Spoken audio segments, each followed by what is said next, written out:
مٹی کو سونا بنانے والی آیت۔ بسم اللہ الرحمن الرحیم۔ السلام علیکم ورحمۃ اللہ وبرکاتہ۔ کیا آپ جانتے ہیں قرآن میں ایک ایسی دعا موجود ہے جسے لوگ مٹی کو سونا بنانے والی آیت کہتے ہیں؟ یہ وہ دعا ہے جو ایک ایسے شخص نے مانگی جس کے پاس نہ گھر تھا، نہ مال، نہ کھانا۔ وہ اکیلا، پریشان اور بے سہارا تھا، لیکن پھر اس نے اللہ تعالیٰ کے سامنے صرف ایک جملہ کہا اور اس کے بعد اللہ تعالیٰ نے اسے رزق، سکون، گھر، نکاح اور عزت سے نواز دیا۔ وہ کون تھے؟ وہ تھے حضرت موسیٰ علیہ السلام۔ اور حیران کن بات یہ ہے، آج بھی لاکھوں لوگ اس دعا کو رزق اور خیر کے لیے پڑھتے ہیں۔ جب حضرت موسیٰ علیہ السلام مصر سے نکل کر مدین پہنچے تو کئی دنوں سے بھوکے اور تھکے ہوئے تھے۔ ایک کنویں پر انہوں نے 2 لڑکیوں کی مدد کی، پھر ایک درخت کے سائے میں بیٹھ کر اللہ تعالیٰ سے یہ دعا مانگی، رب انی لما انزلت الی من خیر فقیر۔ اے میرے رب، جو بھلائی بھی تو میری طرف نازل فرمائے میں اس کا محتاج ہوں۔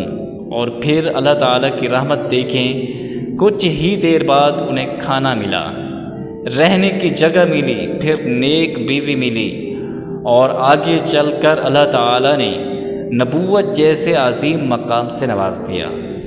اب اس وظیفے کو، اس آیت کو آپ نے کیسے کرنا ہے، کس وقت کرنا ہے اور کتنی مرتبہ کرنا ہے، یہ غور سے سننا اور آخر تک ہمارے ساتھ رہنا۔ 2-3 منٹ ہوتے ہیں بس، آپ ہمارے ساتھ آخر تک رہیں۔ اگر آپ رزق، نوکری، کاروبار یا زندگی میں برکت چاہتے ہیں تو اس دعا کو روزانہ پڑھنا شروع کریں۔ اس کا بہترین وقت فجر کی نماز کے بعد یا رات سونے سے پہلے یہ پڑھنا ہے۔ اور کتنی مرتبہ پڑھنا ہے؟ 100 مرتبہ روزانہ پڑھنا ہے۔ اول و آخر 11 مرتبہ درود پاک بھی پڑھ لیں۔ حدیث پاک میں آتا ہے، یہ بھی سننے میں آتا ہے کہ جس دعا کے شروع اور آخر میں درود شریف پڑھا جائے وہ دعا ضرور قبول ہوتی ہے۔ یہ دعا صرف زبان سے نہیں بلکہ دل کی عاجزی اور اللہ تعالیٰ پر یقین کے ساتھ مانگیں۔ یاد رکھیں، حضرت موسیٰ علیہ السلام کے پاس اس وقت کچھ بھی نہیں تھا، لیکن ان کے پاس اللہ تعالیٰ تھا۔ اور جب بندہ سچے دل سے اللہ تعالیٰ سے مانگتا ہے تو اللہ تعالیٰ مٹی کو بھی سونا بنا دیتا ہے۔